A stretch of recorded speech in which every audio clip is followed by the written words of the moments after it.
I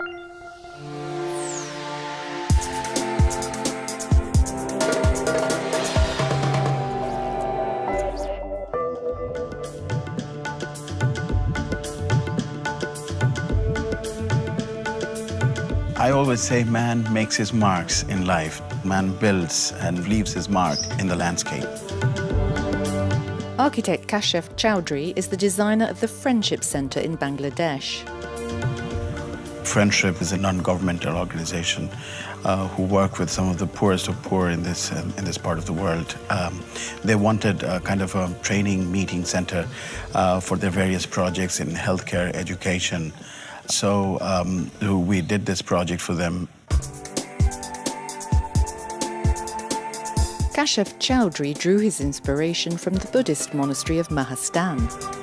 The most guiding inspiration was the ruins of Buddhist monasteries and settlements from 3rd century BC onwards, which are not very far away from here. In Mahastan, for example, you see the similar kind of handmade bricks. These are beautiful materials in the sense they're handmade. It has the imperfections that give it the texture. And it was very important for me to relate to 3,000 years of history and archaeology. So the Friendship Center is essentially arranged in 2 blocks. The residential block, which has the dormitories and the staff quarters and the dining pavilion. On the other side is the training pavilion, where people sit on the floor for various kinds of training programs, including theater. So Friendship organizes theaters which really deal with things like child marriage, women empowerment. So it's difficult to get these messages through to the people. They're being quite illiterate.